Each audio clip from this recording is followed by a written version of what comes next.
P Joshi గారు వారు radio వర్తమానాలు అందించే దినాల్లో ఉస్మానియా యూనివర్సిటీలో పీజీ చదివే ఒక అమ్మాయి జోషి అన్న దగ్గరికి వచ్చి, అన్న నేను మా యూనివర్సిటీలో ఒక అబ్బాయిని ప్రేమించా, నేను ఆ అబ్బాయినే పెళ్లి చేసుకుందాం అనుకుంటున్నా, ఈ విషయంలో దేవుని చిత్తమేంటో కనుక్కొని ప్రార్థన చేసి నాకు చెప్పండి అన్న అందట.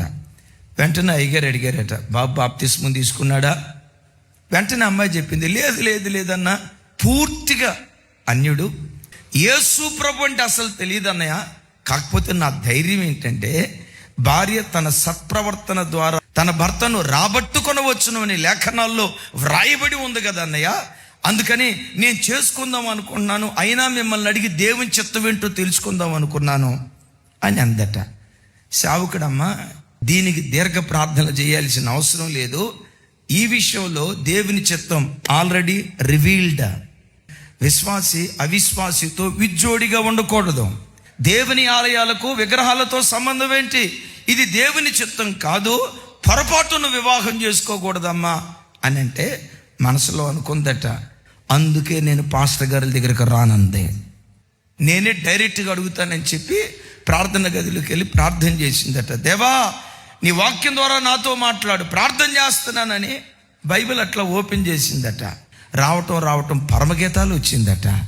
ఏమొచ్చిందో తెలుసా? అతడే నా ప్రియుడు. వెంటనే దేవా, నీ చిత్తాన్ని బయలుపరిచినందుకు నీకు స్తోత్రం. ఇక పెళ్లి చేసుకోవటానికి వెళ్ళిందట. అద్భుతం తెలుసా? పెళ్ళైన మొదటి రోజు రాత్రే చిత్త కొట్టాడట. ఏడ్చుకుంటూ అమ్మ దగ్గరకు వచ్చిందట.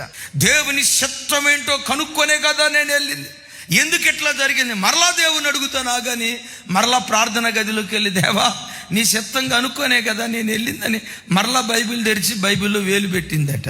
ఇర్మియా గ్రంథం వచ్చింది. ఏమొచ్చిందో తెలుసా? ఆ మాట నీతో చెప్పినది నేను కాదు అని వచ్చిందట. జోషి గారు చెప్పారు, పెళ్ళైన సంవత్సరంలోనే ఆత్మహత్య చేసుకొని చచ్చిపోయిందో చంపబడిందో తెలియదో చివరికి అమ్మాయి చచ్చిపోయిందట. నా ప్రభు బిడ్డలారా, నీ జీవితంలో ప్రతి విషయంలో ఏ అడుగు వేసేటప్పుడైనా, దేవా నా వివాహ విషయంలో నీ చిత్తం ఏంటి? నా ఉద్యోగ విషయంలో నీ చిత్తం ఏంటి? నేను ఈ రీతిగా అడుగులు వేయొచ్చా, అడుగులు వేయకూడదని ప్రతి విషయంలో దేవుని చిత్తాన్ని అడుగు. మీరు అనొచ్చు, దేవుని చిత్తాన్ని అడిగితే దేవుడు మాట్లాడతాడా? ఈ దేవుడు మాట్లాడకుండా ఉండుటకు మాయాస్వరూపి కాదు.